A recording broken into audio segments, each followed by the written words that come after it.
Tondo is known as one of the biggest slums in the Philippines. It is known as the Smoking Mountain and it is a giant trash where people live. So, in this video, we will present to you the issues of Tondo, Manila. Stay tuned and watch this video. Slums can be categorized to be found in four main types of location: by a river or near coastal areas, by an infill or a dump site, by heavily traveled roads, by road corners and intersections. A common characteristic of slum is their close proximity to commercial hubs. Due to the employment opportunities close, material used to build housing units within slum can range from wood, bamboo, steel, and concrete blocks. And all of that describes Tondo. Tondo, Manila faces lot of issues.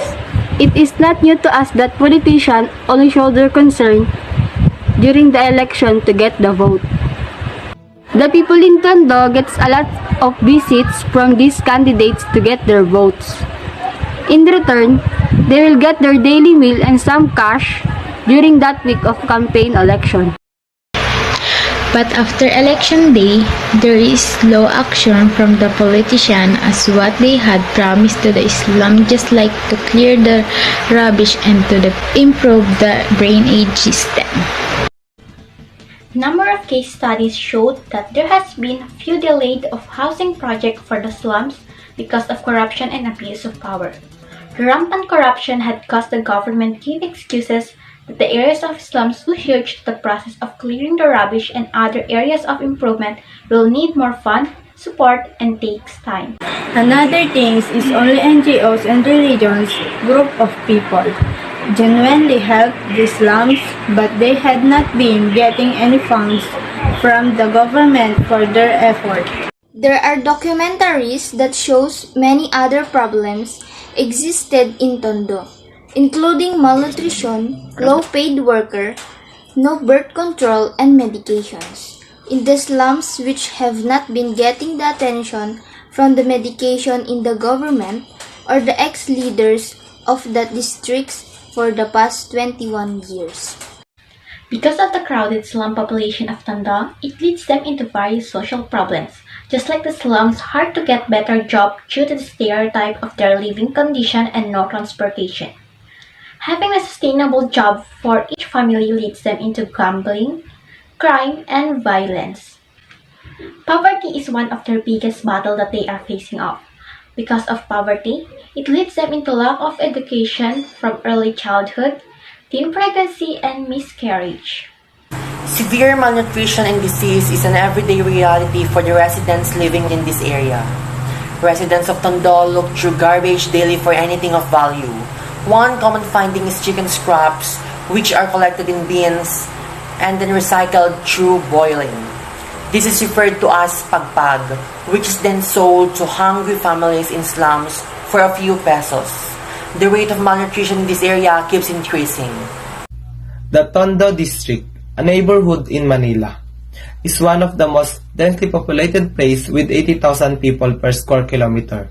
According to the United Nations, many of them lack adequate water, housing, sanitation, education, health, and employment.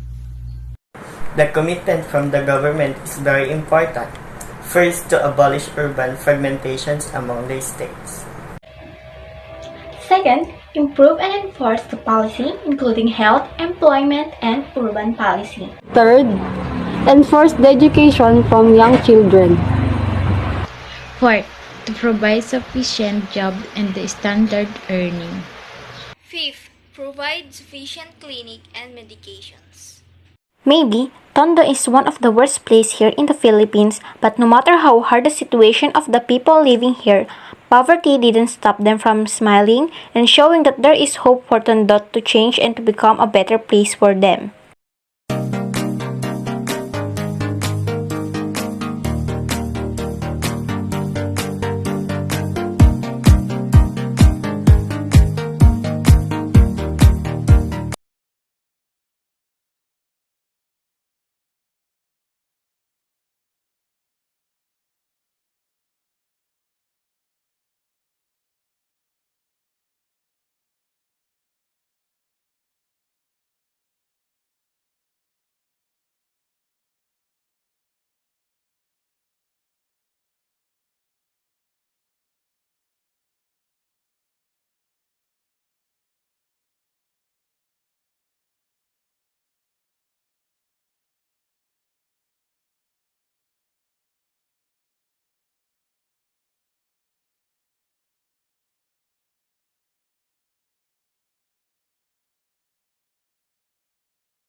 Maybe their community is one of the worst places here in the Philippines, but no matter how hard the situation of the people living here, poverty didn't stop them from smiling and showing that there is hope for Tondo to change and become a better place for them.